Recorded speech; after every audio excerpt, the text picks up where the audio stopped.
Seigneur, nous sommes encore à ton rendez-vous, encore ce soir. Ce rendez-vous divin. Seigneur, pour continuer le thème, les temps sont finis. Oui, Seigneur. Pour ceux qui ont des yeux spirituels, ils savent que les temps sont finis. Mais ma prière, c'est que tu ouvres les yeux de tes enfants afin qu'ils voient. Père, parce que les nuages annoncent toujours la pluie. Oui, Jésus. Merci pour ton retour que nous attendons. Merci pour cette vie de sanctification que tu nous permets de vivre. Sans toi, nous ne pouvons pas vivre cette vie de sanctification. Parce que Seigneur, les deux partenaires du diable, le monde et la chair, sont à nos trousses. Mais Père, tu nous permets de résister à ces deux antichrists. Je glorifie ton nom. Je magnifie ton nom. Tu es le Dieu bon, le Dieu merveilleux. À qui irions-nous? Toi qui as les paroles de la vie. Merci Seigneur. Au nom de Jésus. Amen. Bien, mais nous sommes donc encore ce soir réunis. Et le thème que nous développons, c'est les temps sont finis. Oui, bien aimé, ce n'est pas un vain mot. Effectivement, les temps sont finis. Et nous sommes en train de parcourir le livre d'Apocalypse. Apocalypse, bien aimé, ne veut pas simplement dire les choses à venir. Mais Apocalypse nous révèle les choses du passé, les choses d'aujourd'hui et les événements qui viendront demain. Et il est important de connaître toutes ces vérités. Parce qu'en tant que chrétiens, nous ne devons pas être surpris de tout ce qui se passe aujourd'hui sur la terre. Et le Seigneur nous fait la grâce de développer, bien aimé, ce livre. Regardez ce monde aujourd'hui. Le mal est appelé bien. Et le bien est appelé mal. Mais nous croyons que le Seigneur nous permettra, Seigneur, de ne pas rentrer dans la compromission avant son retour. Seigneur, merci pour ta parole encore ce soir. Nous te bénissons et nous te rendons toute la gloire. Ouvre encore notre esprit. Au nom de Jésus. Amen. Je vais demander à JC vraiment de lire Apocalypse 6, donc du premier verset au verset 8. Du premier verset au verset 8.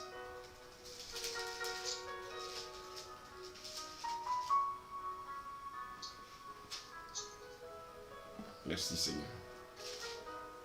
Amen. Je lis la parole. Apocalypse 6, verset 1 à 8. Amen. J'ai regardé quand l'anneau ouvrit un des 7 sceaux, et j'ai entendu l'un des 4 êtres vivants qui disait comme d'une voix de tonnerre, viens.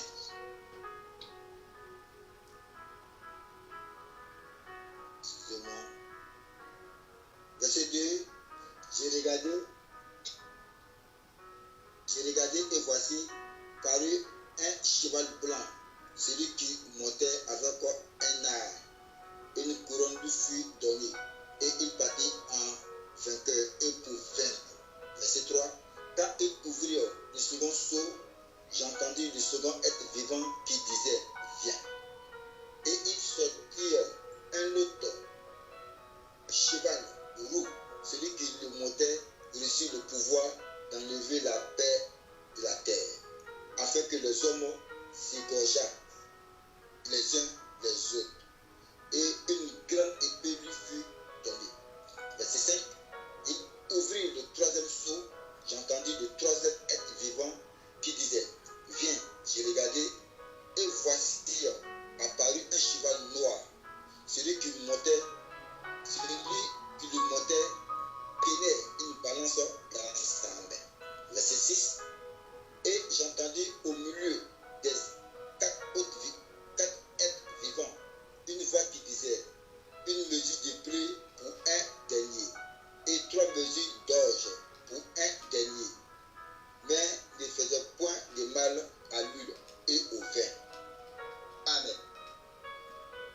jusqu'au verset 8, s'il te plaît.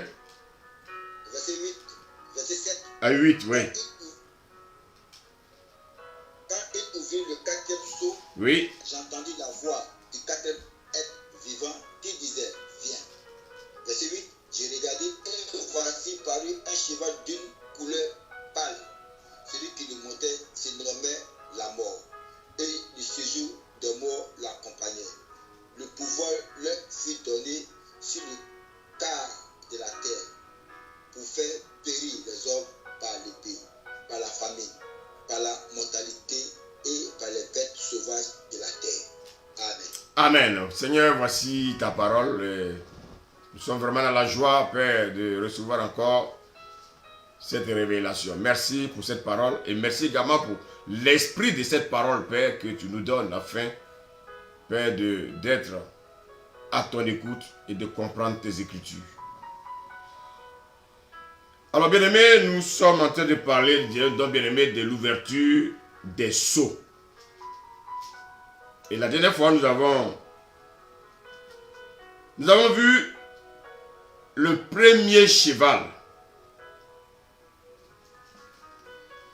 Et qu'est-ce que nous avons pu comprendre? La Bible nous dit qu'il parut un cheval blanc. Déjà l'aspect, bien aimé, veut nous pousser à croire qu'il s'agit d'une personne qui est sainte. Mais bien aimé, faisons attention à ce que nos yeux voient. La Bible dit que celui qui montait avait un arc.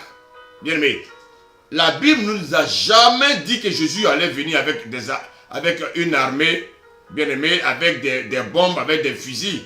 Non. La Bible nous dit que Jésus viendra avec son armée.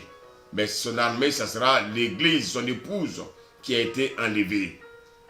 Jésus n'a pas besoin, bien aimé, des choses terrestres pour pouvoir vaincre les méchants. Et la Bible nous dit que celui qui montait avec un arc, une couronne lui fut donnée. Et il partit en vainqueur pour vaincre. Et, bien aimé, on dit qu'il partit en vainqueur pour vaincre. Mais pour vaincre qui? Tous ceux qui se faisaient appeler chrétiens, mais qui étaient dans la fausseté. Ah oui. C'est ceux-là, ils s'appellent l'Antichrist. Donc bien aimé, il connaît déjà son adversaire. Mais malheureusement, les chrétiens ne connaissent pas leur adversaire. Voici pourquoi, ce soir, le Seigneur veut nous aider à comprendre ces choses. L'Antéchrist, c'est le fils du diable. De la même manière, Jésus était le fils de Dieu. L'Antéchrist, il est le fils du diable. Donc le fils du diable arrive. L'Antéchrist arrive. Mais quand il va arriver, qu'est-ce que le Seigneur fera? Le Seigneur enverra, bien aimé, une puissance d'égarement. Pour que les gens croient en lui. Les gens ne veulent pas croire à la vérité. Les gens aiment le mensonge. Ils aiment l'évangile bonbon. Ils aiment l'évangile facile. Ils aiment bien aimer la facilité. Donc le Seigneur lui-même, il va envoyer un esprit d'égarement à ceux qui n'aiment pas la vérité, afin qu'ils croient que l'Antéchrist est Dieu. Que l'Antéchrist, bien aimé, il est Jésus.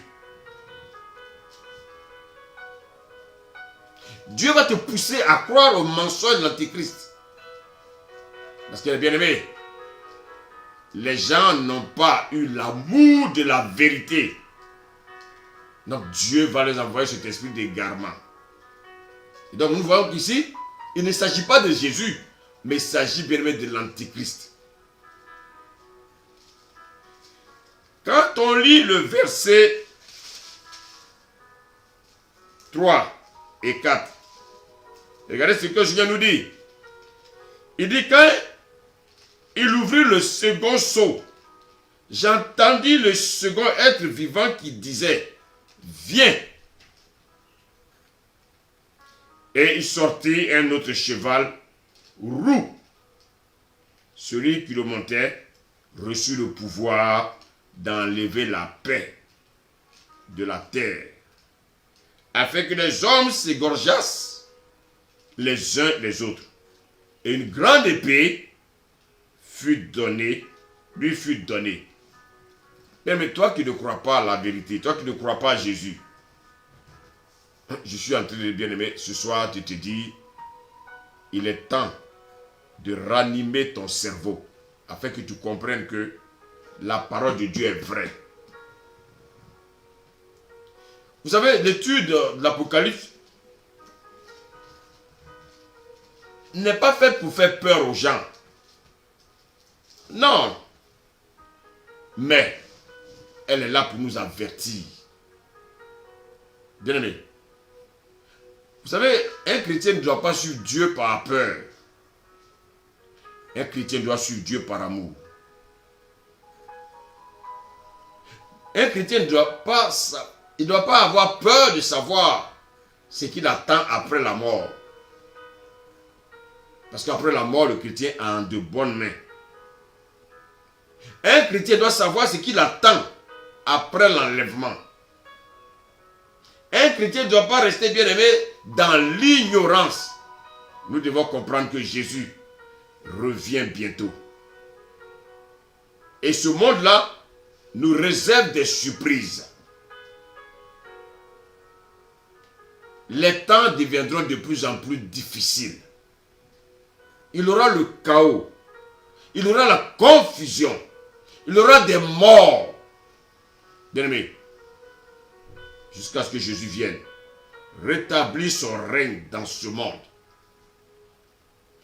Alors, il est question de l'ouverture du deuxième sceau. Le cavalier, il était roux.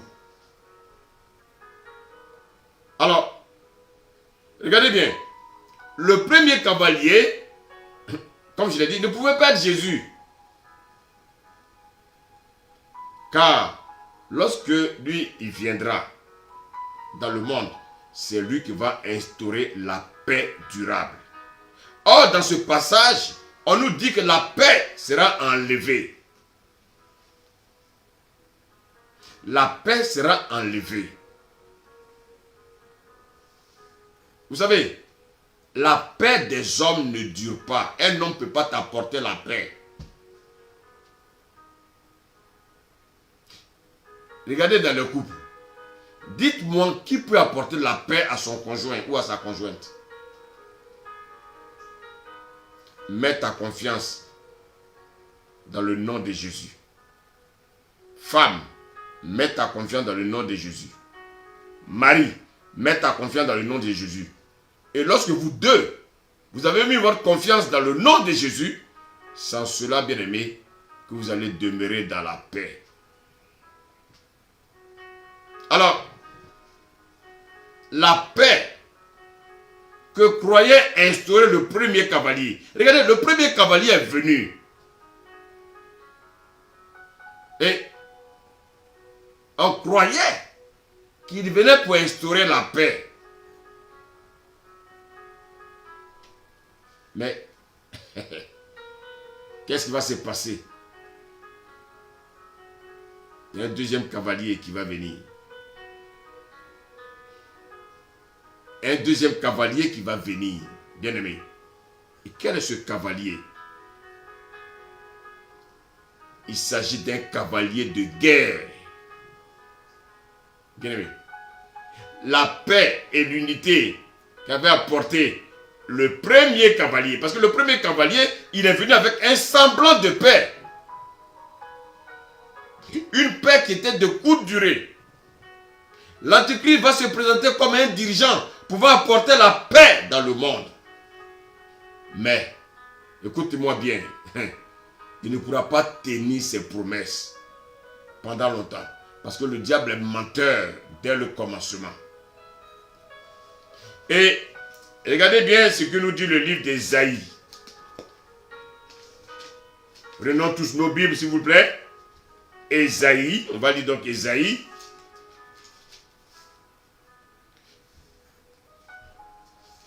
Ésaïe 57. Regardez ce que le Seigneur nous dit à partir du verset 21. Je lis la parole de Dieu. Il dit, il n'y a point de paix pour les méchants, dit mon Dieu. Beaucoup de gens ont pris le pouvoir en promettant la paix. Regardez les présidents là, tous les présidents de la République. Quand ils prennent le pouvoir, ils disent qu'ils viennent instaurer une paix. Au temps de Jésus, César a dit qu'il veut il dit quoi? César a dit que celui qui veut la paix, il doit préparer la guerre. Donc regardez bien, après la première guerre mondiale, les deux chefs du côté de l'Atlantique, bien aimés, ont dit plus jamais ça. L'Antéchrist va promettre également la paix.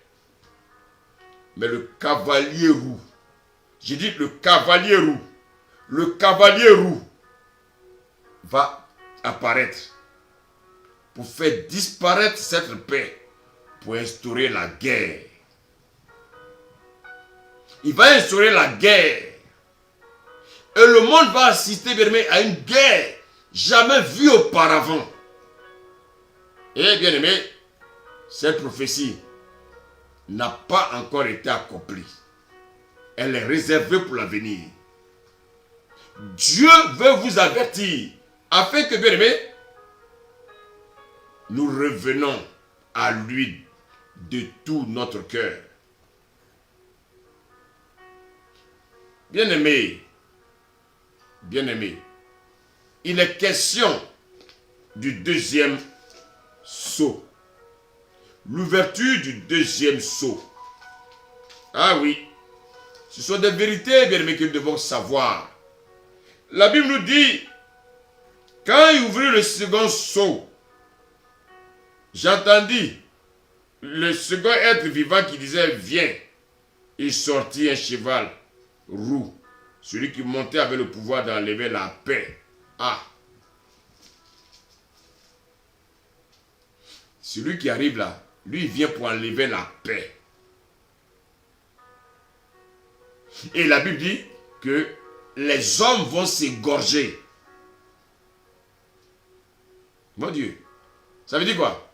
Ça veut dire qu'entre voisins, les gens vont s'égorger un à un. Même si tu te barricades, ils vont trouver un moyen pour entrer. Ils vont t'égorger. Donc il y aura la mort. La mort va prendre la place. La Bible nous dit quoi? Que ce cavalier-là, une grande épée lui sera donnée. Qu'est-ce qu'on fait avec l'épée? Bien aimé, ce cheval roux, il n'est rien d'autre que le symbole de la guerre. Bien aimé, regardez ce qui se passe actuellement autour de nous. On nous a parlé de la guerre de l'Ukraine, qui n'est pas finie. Et aujourd'hui, en Orient, il y a une autre guerre qui se prépare à Taïwan. Mais chrétiens, quand nous entendons ces choses, ce sont des événements, ce sont des signes pour nous amener à nous préparer. Mais est-ce que tu es conscient que tu dois te préparer? Donc cet homme-là qui vient avec l'épée, il sera violent. Donc il aura la violence sur la terre. Il aura la terreur des conflits à la fin des temps. Donc il y aura beaucoup de conflits, beaucoup de guerres. Regardez aujourd'hui, quand on écoute les informations, on n'entend que ça. Mais il y a un parallèle dans les évangiles avec les 5 premiers sceaux. Regardez quand on lit le livre de Matthieu. On va prendre le livre de Matthieu. Matthieu, je sais que vous connaissez déjà ce passage, ce livre-là, et ce chapitre. Je veux parler donc de Matthieu 24. Bien aimé. Les disciples vont demander à Jésus. Bien aimé. Ils vont demander à Jésus. Il dit, qu'est-ce qu'ils vont demander à Jésus?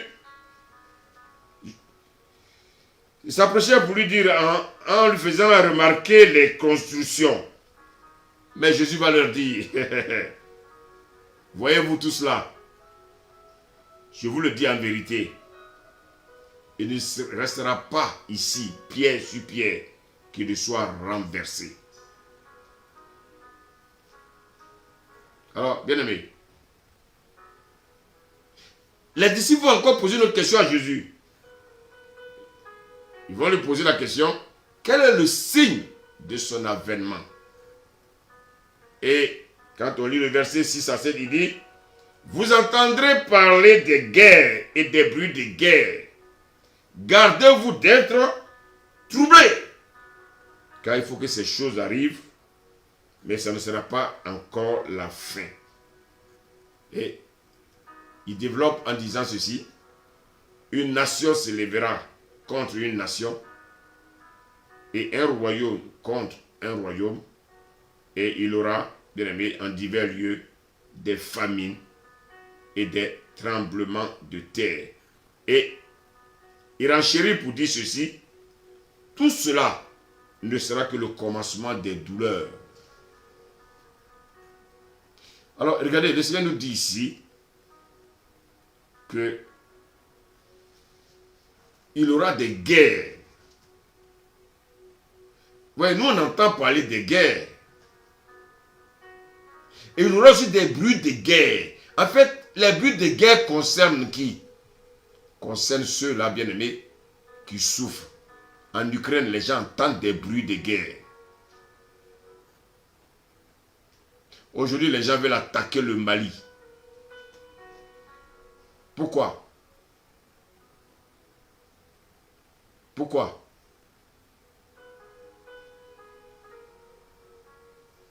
Et ces choses doivent nous amener à réfléchir. Donc, bien aimé, là où il y a la guerre, on entend des bruits de guerre. Mais nous sommes en France. Il n'y a pas la guerre ici. Donc, bien aimé, mais on entend parler de guerre. On n'entend pas les bruits de guerre. Mais ne vous en faites pas. On entendra les bruits de guerre dans ce pays. Bien aimé.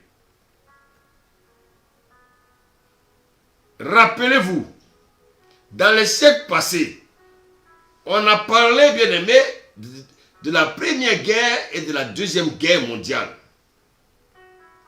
Donc, à la fin, il va y avoir un accroissement des guerres, un accroissement des violences. Donc, bien aimé, ce cheval roux est le symbole, bien aimé, des guerres, des symboles, bien aimé, de la violence. Il y aura des morts.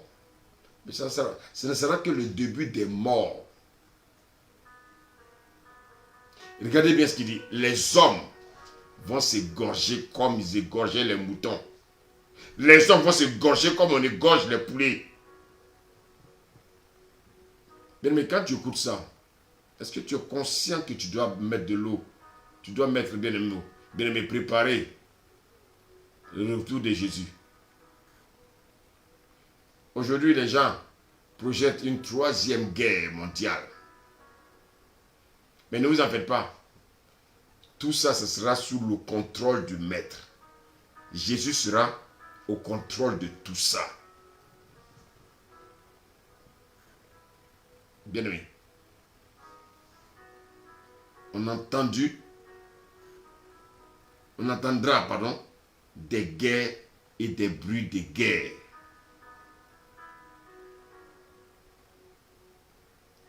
Bien aimé, mets de l'ordre dans ta vie.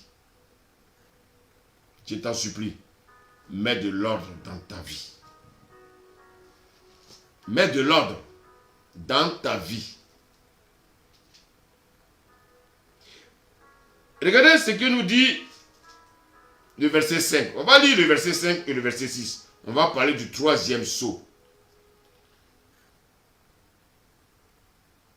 La Bible nous dit ceci. Quand il ouvrit le troisième sceau, j'entendis le troisième être vivant qui disait, viens. Je regardai et voici, parut un cheval noir. Celui qui le montait tenait une balance dans sa main. Et j'ai entendu au milieu des 4 êtres vivants une voix qui disait, une mesure de blé pour un denier et 3 mesures d'orge pour un denier, mais ne fais point du mal, ne fais point de mal à l'huile et au vin.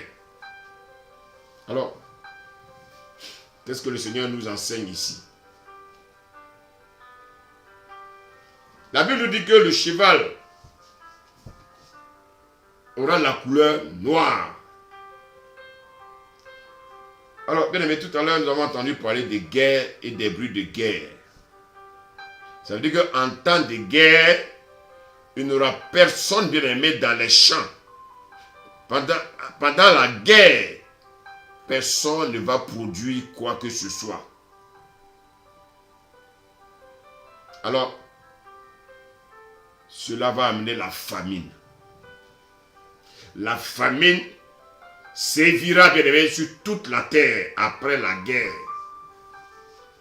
Pendant qu'il y aura des tirs, toi tu as le temps d'aller au champ pour produire quoi? Et bien aimé, la guerre va sévir. Les épidémies vont accompagner la guerre. Bien aimé, regardez, quand on lit le livre de Lamentation, on lit le livre de Lamentation, bien aimé, de Lamentation 4. Lamentation 4, à partir du verset 8, regardez ce que la Bible dit. Il dit que leur aspect est plus sombre que le noir. On ne les reconnaît pas dans les rues. Ils ont la peau collée, bien aimé, sur les os, sèches comme du bois. Verset 9. Ceux qui périssent par l'épée sont plus heureux que ceux qui périssent par la faim, qui tombent exténués, privés de fruits des champs. Alors, bien aimé, il n'y aura personne dans les champs. Il n'y aura plus de production. Et le monde sera gagné par la famine. Donc le cavalier noir, bien aimé, c'est celui qui apporte la famine sur toute la terre. Et c'est pour ça qu'il nous dit ici que une mesure de blé pour un denier, une mesure de blé, bien aimé, c'est quoi? C'est la ration alimentaire d'un soldat. Je vais vous le montrer. Quand on lit le livre de Matthieu, dans Matthieu 20, regardez ce que le Seigneur nous dit. Dans Matthieu 20, verset 2, il est dit, il convint avec eux d'un denier par jour et il les envoya à la vigne. Donc, bien, c'était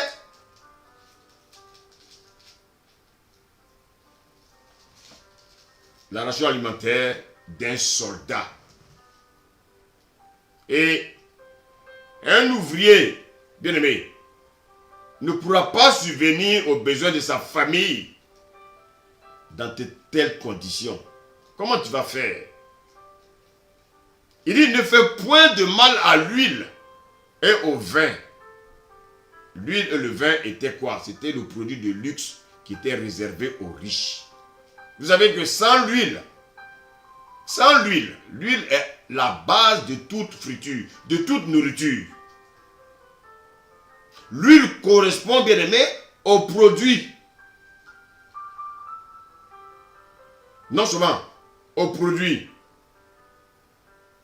nourricier, Mais c'est aussi utilisé comme produit de toilette et de produits cosmétiques. Le vin, l'alcool, ces produits-là, certes, ne sont pas nécessaires pour vivre. Mais, de ma façon imagée, le Seigneur est en train de nous dire, bien-aimés, qu'il y aura la famine sur la terre.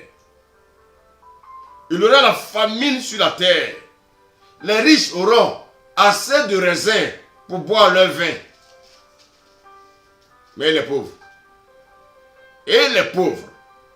Et nous savons que dans le monde, il y a plus de pauvres que de riches. Bien-aimés, les pauvres seront privés du nécessaire, pendant que les riches seront en train de boire le vin. Alors, bien-aimés,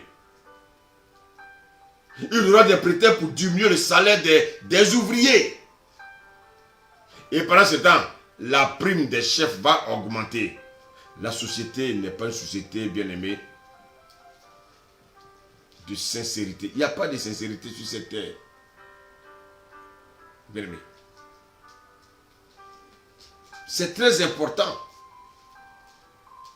Le troisième chose symbolise, enfin, en un mot, les crises économiques, la famine qui va venir dans le monde. Eh bien aimé, il aura la cherté de la vie.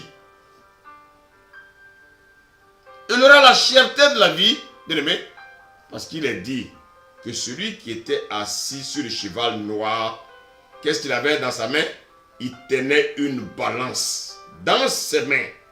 Alors que, bien aimé, quand on parle de la balance, on parle de l'économie. Quand on parle de la balance, on parle de l'économie. Donc, il y aura une grande crise économique mondiale, telle que le monde n'en a jamais connue. Je ne sais pas ceux qui ont fait de l'histoire ou bien de la géographie. Vous avez entendu parler de la crise de 1929. Ah! Les hommes vont souffrir. Les hommes vont souffrir. Et, comme je l'ai dit tout à l'heure par rapport à Matthieu 24, verset 7, la Bible dit quoi? Après la guerre, aucune économie ne marchera sur cette terre. Il n'y aura aucune économie. Mais s'il n'y a plus d'économie, il y aura la famine. C'est une suite logique. Bien-aimé, la Bible dit, au milieu des 4 êtres vivants, une voix se disait, une mesure de blé pour un denier et 3 mesures d'orge pour un denier. Ça veut dire que, bien aimé, la nourriture deviendra extrêmement chère.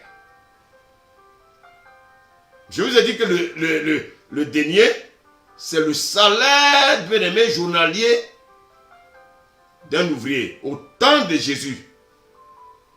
Donc une journée de travail, bien aimé, pour avoir une mesure de blé. Mon Dieu, la nourriture va manquer. La vie deviendra de plus en plus chère. Bien aimé. Mais je vais vous dire une chose, vous allez peut-être être surpris. Je peux affirmer qu'aujourd'hui, nous voyons ces choses dans ce monde.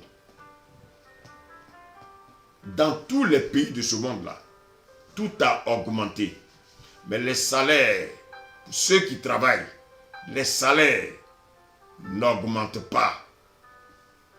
Mais les produits sur le marché ont augmenté. Bien aimé, ce sont des signes pour nous dire que l'antéchrist va bientôt venir s'installer. Le monde devient de plus en plus difficile. Beaucoup de familles n'arrivent pas à joindre les deux bouts. Mais je vais vous dire une chose. Les temps qui arrivent seront de plus en plus terribles. Les temps qui arrivent seront de plus en plus difficiles. Les gens auront du mal à se nourrir. Les gens auront du mal à faire face à leurs problèmes. Les choses de la vie ne seront pas faciles. Il dit, ne faites pas de mal à l'huile ou au vin. Bien aimé. L'huile, le vin, comme je l'ai dit, ce sont les riches. En fait, les hommes les plus riches qui mettront la main sur ces choses-là. Et pendant ce temps, les pauvres, comment ils feront? Et pendant ce temps, la majorité des gens continuent à vivre dans le péché.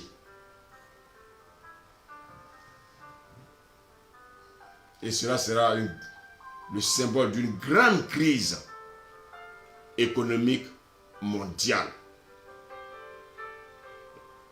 Frère, nous sommes en marche vers l'Apocalypse. Voici pourquoi les hommes doivent revenir au Seigneur.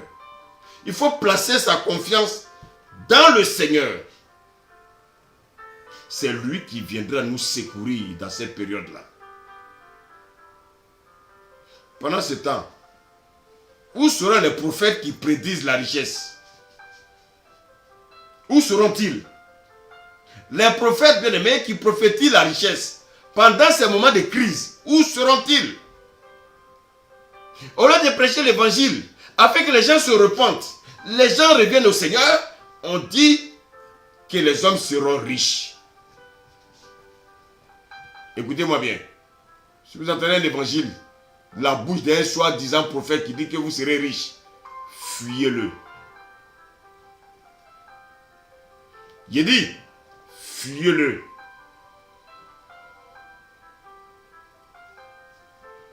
Ceux qui promettent bien aimer les richesses, la bénédiction matérielle à tout bout de champ, fuyez-les. Quand le temps de la calamité va commencer, quel genre de message prêcheront-ils? Tu vas le dire à quelqu'un qui a faim, en pleine guerre, qui sera riche.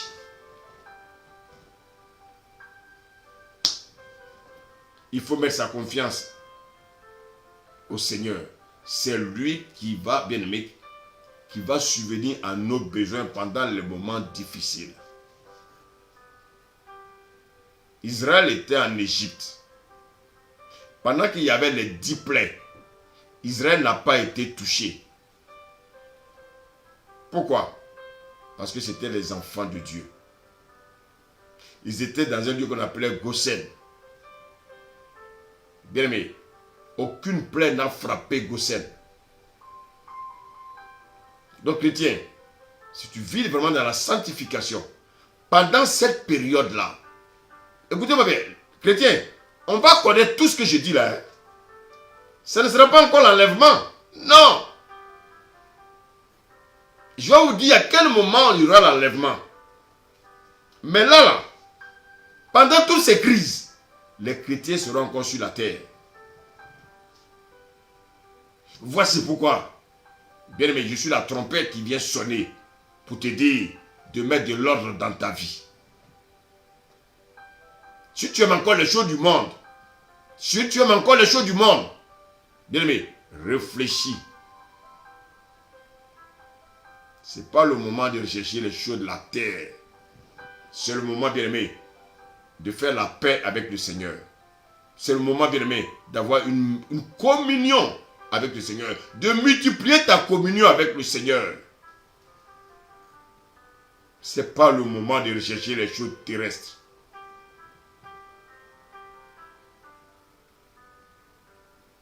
Quand l'Antéchrist viendra, tout ce que vous avez acheté sur la terre là, ne vous appartiendra plus.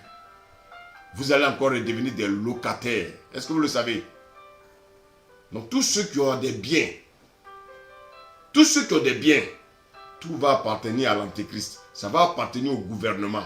Et vous allez encore devenir, bien aimés, des personnes qui vont acheter, des personnes qui vont louer.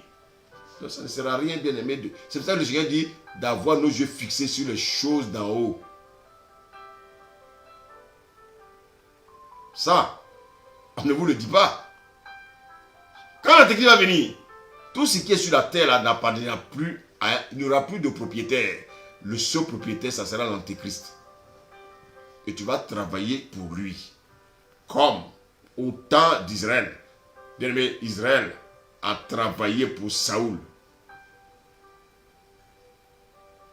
Mais les chrétiens ne comprennent pas ça. Et c'est pour ça qu'il faut rechercher les choses d'en haut. Il faut faire la paix avec le Seigneur. Il faut vivre une vie de sanctification.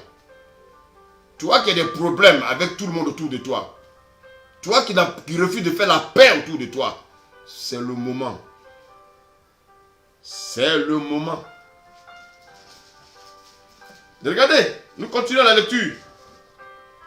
J'ai lu le verset 7 à 8. Il est question, bien aimé, d'un autre sceau. La Bible nous dit ceci. Quand il ouvrit le 4e sceau, j'entendis la voix du 4e être vivant qui disait, viens. Vous savez, moi, j'ai vraiment envie d'être à la place de Jean. Jean, il est peinard, il est quelque part là, il est à côté de Jésus là-bas, il est tranquille. Quand je vois des chrétiens qui veulent vivre plus de 65 ans, 70 ans, 80 ans, mais ils n'ont rien compris. Il vaut mieux échapper à tout ce qui arrive. Si tu as vraiment une bonne communion avec le Seigneur, si le Seigneur veut te rappeler, bénis-le. Et souvent, il y a des chrétiens que Dieu enlève pour qu'ils aillent se reposer. Il y a des gens qui disent, je ne veux plus marcher avec Jésus parce que le Seigneur Jésus a enlevé mon parent, il a enlevé ma soeur, il a enlevé ma mère. Mais si ta mère était chrétienne, mais elle est à côté de Jésus. Maintenant, plains ton sort en toi. Attendez, quelle est notre destination? Qu'est-ce que nous recherchons? C'est d'aller près de Jésus. Mais si Jésus t'enlève pendant que tu vis dans la sanctification, où est ton problème? Pendant que tu es dans sa volonté, où est ton problème? Il y en a qui maudissent Dieu parce que leur parent qui était chrétien a été enlevé, est mort. Vous savez, bénis le Seigneur.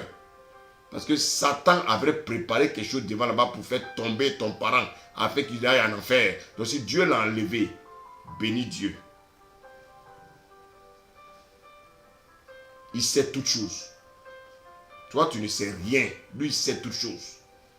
Donc tous ceux qui se disaient chrétiens, qui ont été... S'ils étaient vraiment des véritables chrétiens, mais il n'y a pas de pleurs. On doit bénir le Seigneur.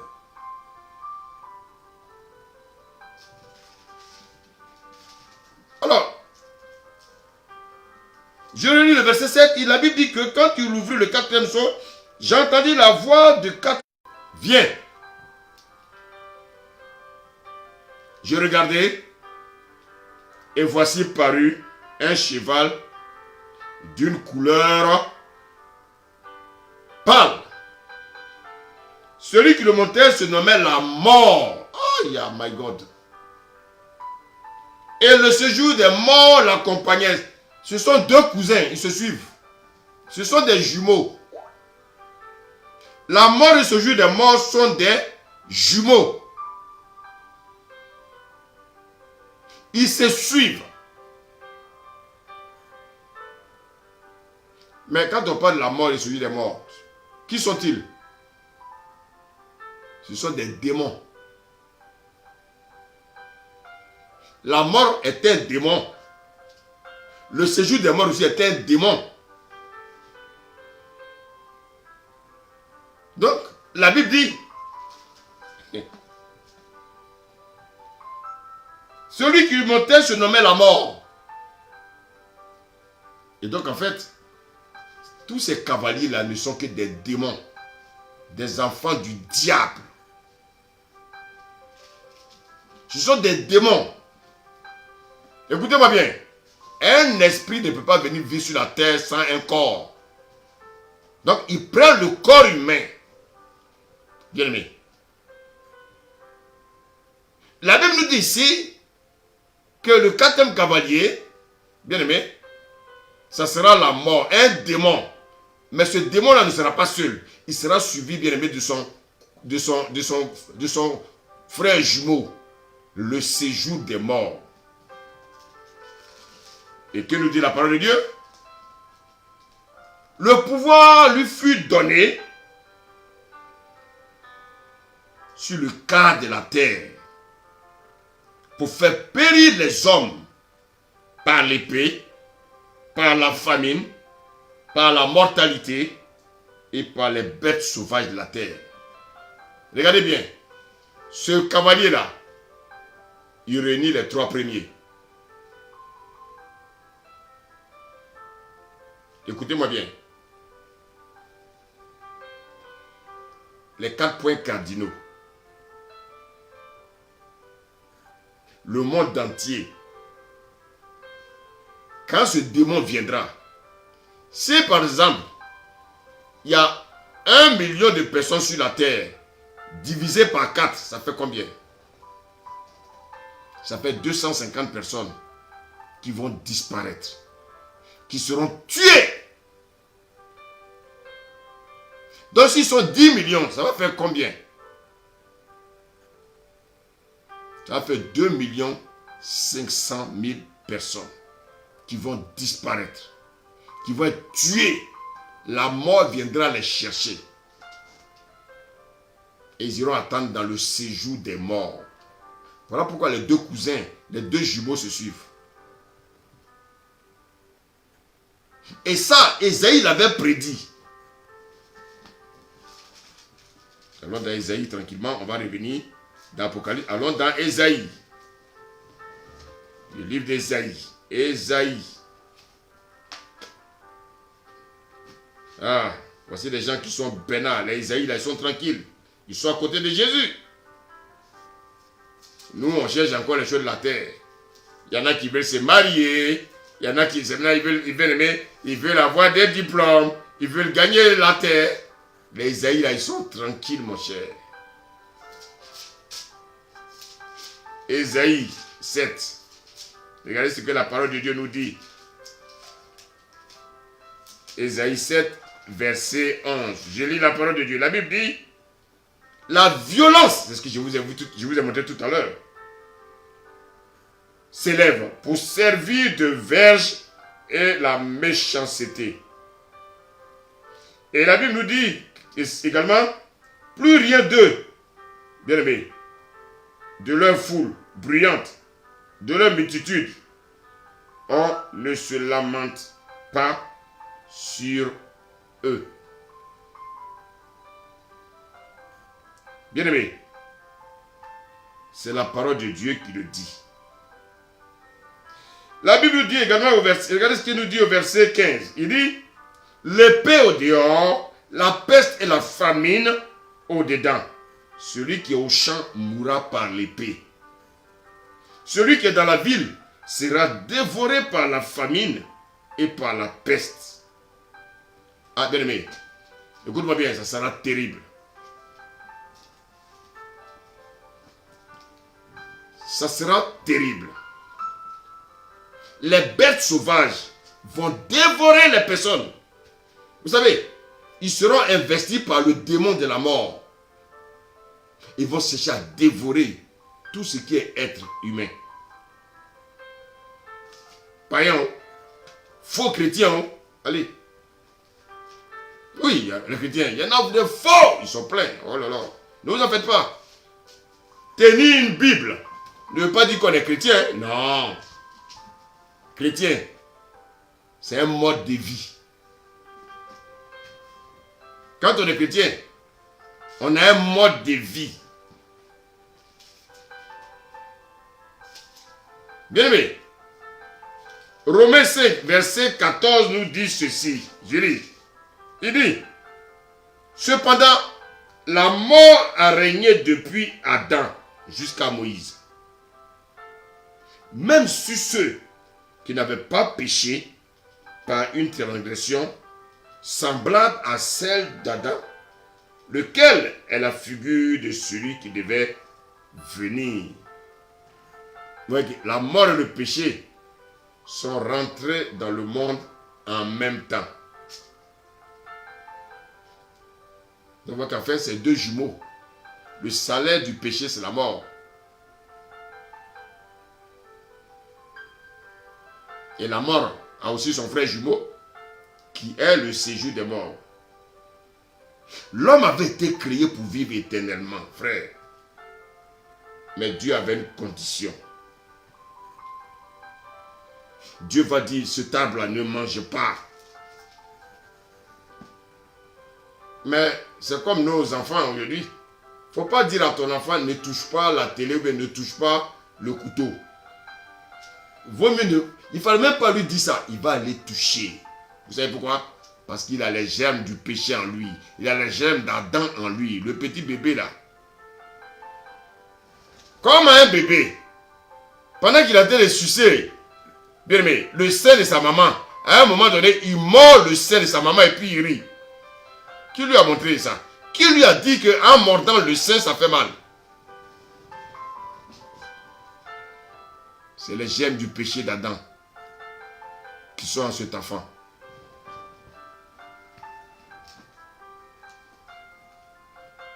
Bien aimé.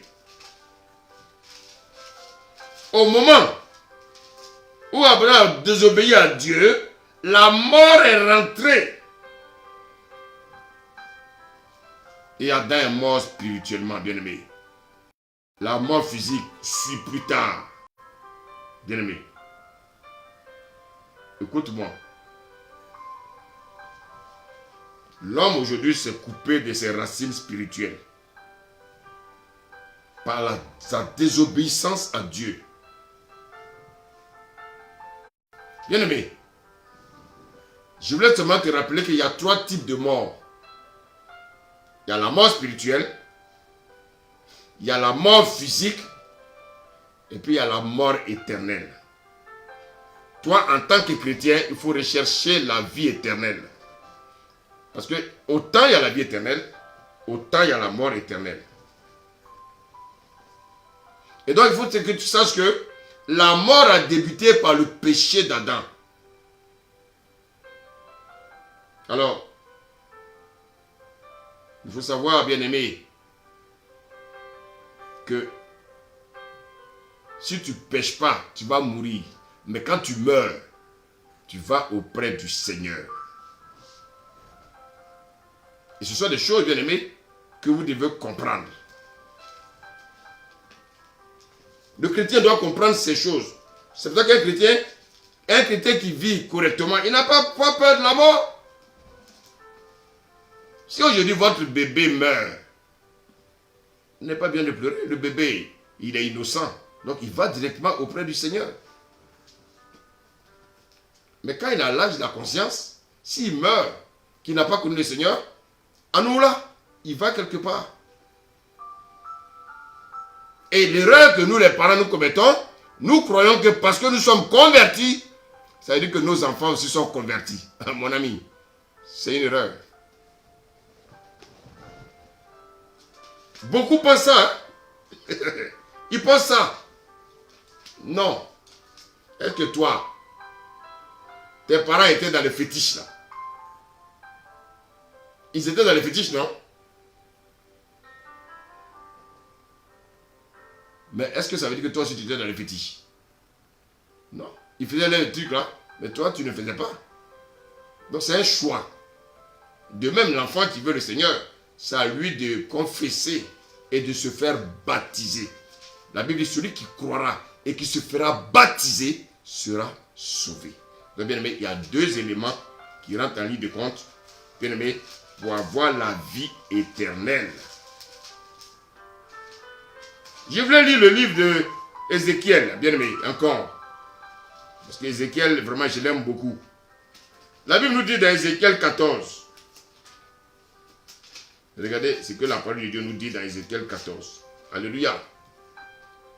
Ézéchiel 14, regardez ce que la Bible nous dit au verset 21. Il dit, oui, ainsi parle le Seigneur l'Éternel. Quoique j'envoie contre Jérusalem mes 4 châtiments terribles. L'épée, virgule, la famine, virgule, les bêtes féroces et la peste. Pour en exterminer les hommes et les bêtes. Alors, bien aimé, écoutez bien. Le Seigneur dit, il dit que le pouvoir lui fut donné sur le quart de la terre. Ça fait beaucoup, hein? Les hommes vont mourir comme des moutons, ils vont mourir comme des poulets.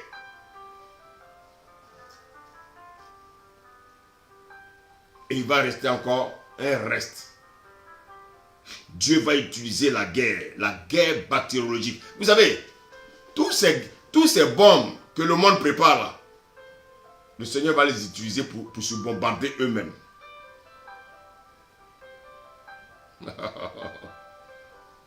Ah, Seigneur Jésus. Ils vont se bombarder eux-mêmes. Ils vont se bombarder.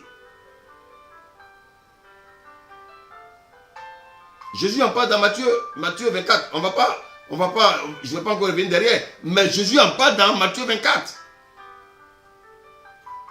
Donc regardez bien.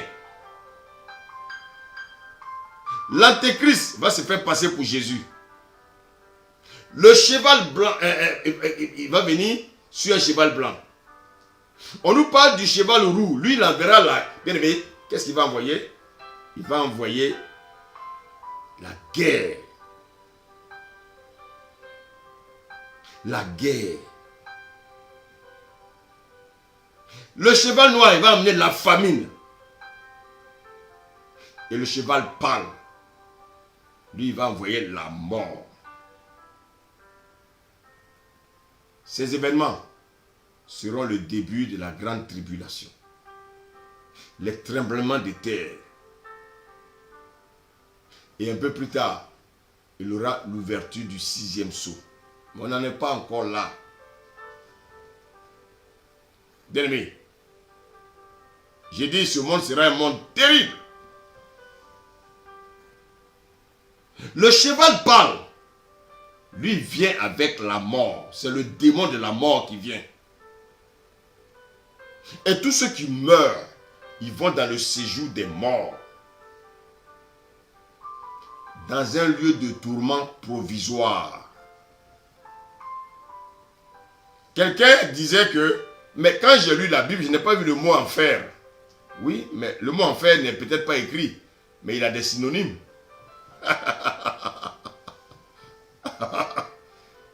Il a des synonymes.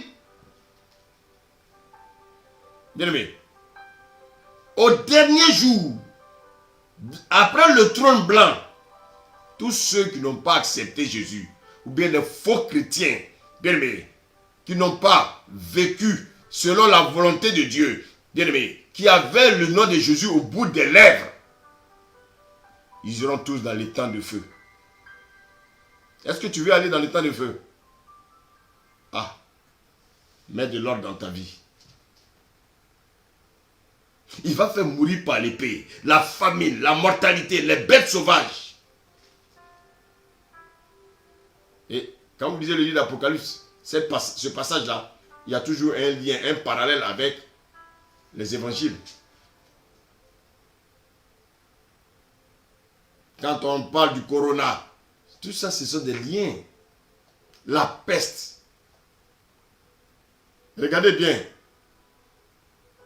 Les futurs vaccins qu'on va encore attribuer à l'homme bientôt. Tout ça. Ça dit que la présence de l'Antéchrist s'avance. Tous ces virus qu'on crée dans les laboratoires, tous ces virus qui s'échappent des laboratoires, c'est pourquoi? C'est pour décimer l'homme. Je ne suis pas un prophète de malheur, non. Je vous dis simplement ce que la Bible dit. Ce qui est écrit. Le Seigneur dit, un quart de la population va périr par des virus, par des pestes, par la guerre, bien aimé, par tout ça. Il y aura des morts inexplicables. On ne peut pas expliquer la mort des gens. Et ce sont des choses qui vont arriver. Dans un monde terrible, Dieu décide de corriger un peuple. À cause de quoi? À cause de ses péchés. Bien-aimé,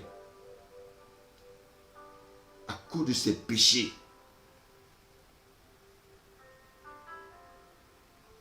Ils seront exterminés.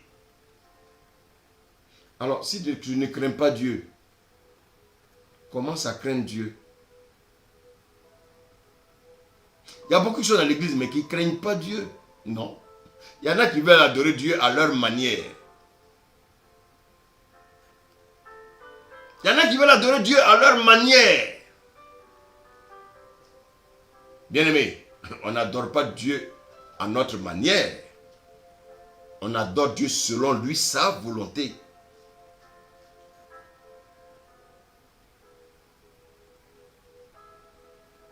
Les morts arrivent. Les temps terribles arrivent. Toi qui m'écoutes, tu es encore dans la fornication. Tu vis encore dans le péché, dans le vol, dans la masturbation. Arrête.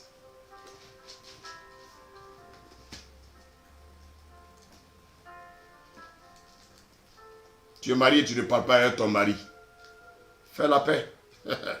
Fais la paix. La Bible dit quoi?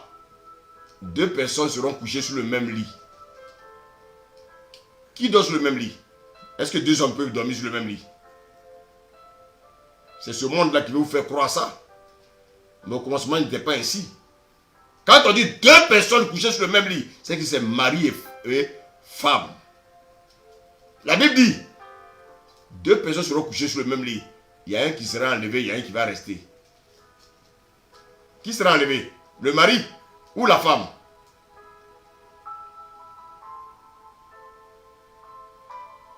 Parce que le conjoint a un cœur haineux. Les Africains disent gros cœur. Il a gros cœur. Il ne veut pas pardonner. Le jour de l'enlèvement, c'est celui-là, bien aimé, qui veut demander pardon, Dieu refuse là. C'est lui qui sera enlevé. Donc imagine-toi, tu vas chanter des cantiques tous les jours. Et puis le jour de l'enlèvement, le Seigneur va dire, je ne t'ai pas connu. Pourquoi? Parce que tu as gardé rancune contre ton mari. Tu as gardé rancune contre ta femme. Chrétien, vous avez vu combien de fois souvent nous sommes insensés? Nous sommes insensés. On lit la Bible, mais on ne veut pas obéir à cette parole-là. Ce qui fatigue les hommes, c'est l'orgueil. Oui, j'ai demandé pardon. Si je lui demande pardon, il va faire le malin. Oui, mon frère, fais le malin. Moi, je vais avoir la paix avec mon Seigneur. À cause de toi, moi, j'ai raté le ciel. À cause de tes caprices. Non, jamais. Je te parle, si tu ne veux pas écouter, devant Dieu, j'ai fait ma part.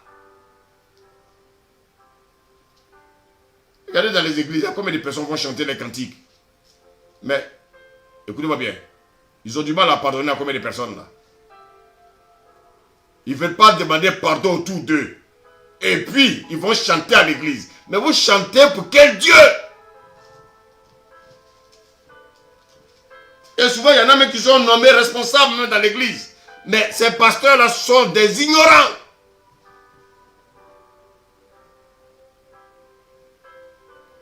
Vous ne connaissez même pas la vie spirituelle des personnes qui viennent dans vos églises. Parce que les personnes ont des poches pleines. Ils vous en donnent. Donc, subitement, ils deviennent des anciens de l'église. Ils deviennent ceci. Ils deviennent des diacres. Ils deviennent diaconesses. Ils deviennent ceci. Oui, n'importe quoi.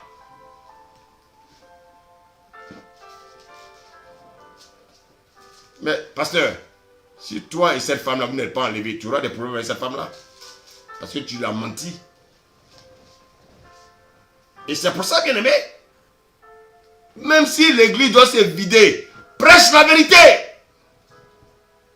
Vous prêchez, parce que vous voulez, les gens vont partir. Ah, si il prêche ça, ils vont partir. Mais mon ami, c'est ton église. C'est ton église. C'est l'église du Seigneur. Jésus a commencé avec 5000. Combien sont restés? 12. Donc, normalement, sur la terre, là même, dans chaque église, il devait avoir 12 personnes. Une église qui a 1000 personnes, 500 personnes, ça, ce n'est plus une église. Ça, ce n'est pas une église. C'est une mosquée. C'est une mosquée.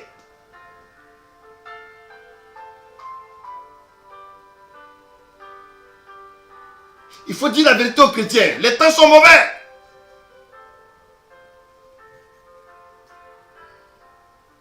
On repart dans l'Apocalypse. On va terminer avec le 5e sceau. Regardez ce que la Bible nous dit. Quand elle ouvrit le 5e sceau, je vis sous l'autel les âmes de ceux qui avaient été immolés à cause de la parole et à cause du témoignage qu'ils avaient rendu. Ça, je pense que je vais laisser ça pour la prochaine fois. C'est trop puissant. Là, c'est trop puissant. Qui sont ceux-là qui crient devant l'autel? Nous le reverrons la prochaine fois.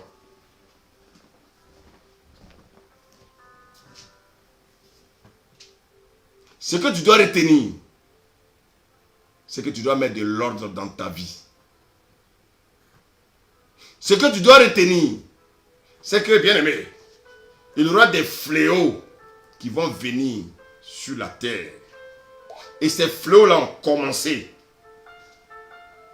Ces fléaux ont déjà commencé. Je dis, les hommes voient les hommes, les femmes voient les femmes. Est-ce que vous savez que maintenant en France, précisément en Europe, sur les cartes d'identité, on ne met plus le genre. On ne met pas le F ou le M. Est-ce que moi je suis une femme? Moi je suis une femme? Un garçon comme moi, je ressemble à une femme? Non. Mais là où nous vivons, il y a des hommes qui marchent comme ça. Ce sont des pingouins. Ils se font passer pour des femmes. Nous sommes dans un monde qui est pourri. Et c'est pour ça que, bien aimé, en tant que chrétien, tu ne dois pas aimer ces choses.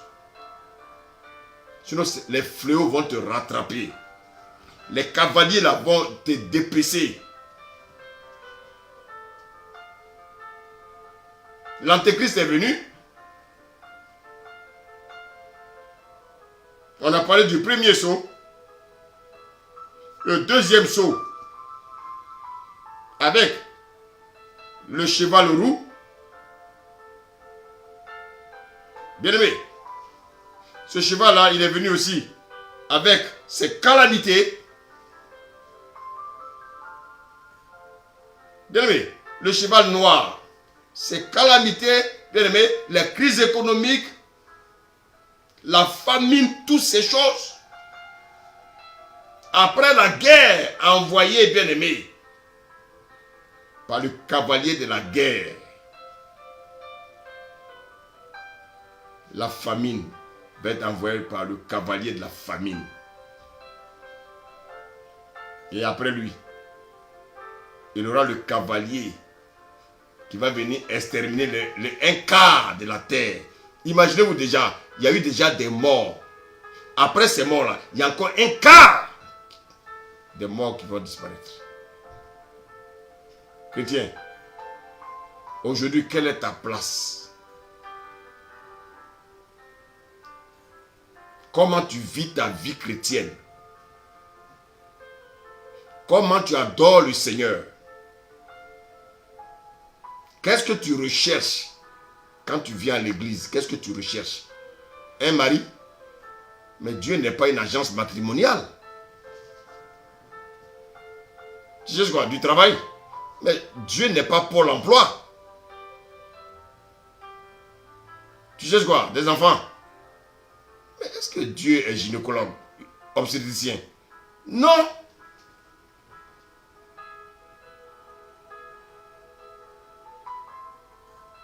Non. Tu veux être riche? Non. Tu as déjà vu un bon chrétien qui est riche? Ça n'existe pas. Jésus ne peut pas dire aux jeunes riches de vendre ses biens et de donner aux pauvres, et puis toi tu vas venir dans l'église pour dire Seigneur, rends-moi riche. Tu es insensé. Quand Zachée, un riche, quand il a rencontré Jésus, il a donné sa richesse aux pauvres. Et puis toi, ta prière, c'est de demander à Dieu de te rendre riche. Mais tu es un insensé.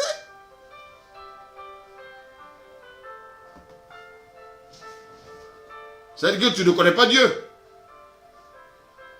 Dieu ne veut pas que ton âme se perde. Parce que si tu deviens riche, le diable va te mélanger, il va te faire abandonner le Seigneur. Dieu connaît ton cœur. Dieu sait que si tu es riche, tu vas perdre ton salut. À quoi sert-il à un homme de gagner le monde s'il doit perdre son âme? Dieu ne veut pas que ton âme soit perdue. Parce que le Seigneur te dit, bien-aimé, de vivre dans la sobriété, de vivre, bien-aimé, selon le peu qu'il te donne, vis avec. Ne cherche pas à être extravagant, ne cherche pas à devenir comme les hommes de ce monde. Il dit, n'aimez point le monde, ni les choses qui sont dans le monde. Car celui qui aime le monde, l'amour du Père n'est point en lui. Donc tu ne peux pas dire que tu aimes le monde et puis tu aimes Dieu. C'est quoi le monde? C'est quoi le monde dont on parle?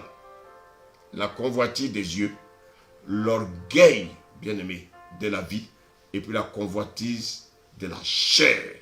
Je vous ai dit que les deux partenaires du diable, c'est la chair et le monde.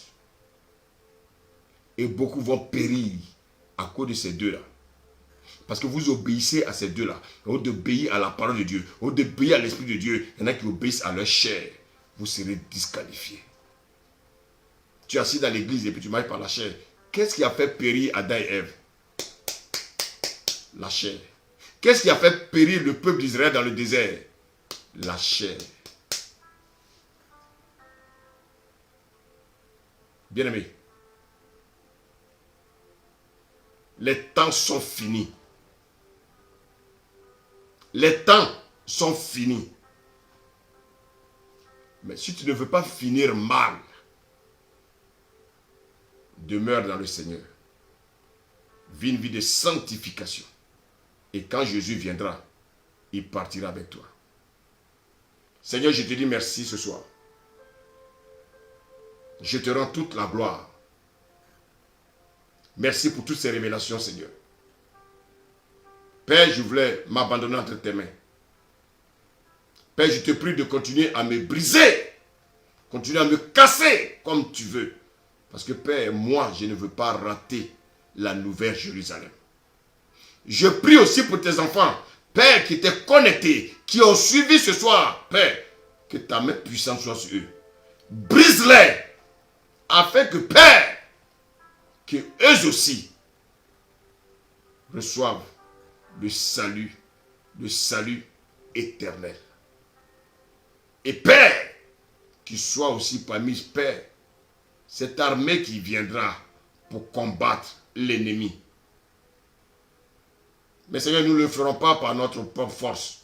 Voici pourquoi, Père, augmente la foi de tes enfants, afin qu'ils demeurent en toi, et que la vérité soit en eux. Qu'ils aient pour ceinture la vérité, et que toute forme de mensonge, toute fausseté quitte leur vie. Béni sois-tu. Apporte la paix dans les maisons. Là où il y a les malades, oh Père, merci. Parce que je sais que tu les touches. Tu les touches. Tu touches. Tu touches. Là où il y a le malade, tu touches. Merci Seigneur. Tu touches. Tu touches. Tu touches. Reçois la guérison. Toi qui es malade, tu reçois maintenant la guérison. Tu reçois maintenant la guérison. Tu reçois la guérison. Là où tu as mal, le mal se dissipe. Par la puissance du nom de Jésus. Merci Seigneur. À toi la gloire au nom de Jésus. Amen.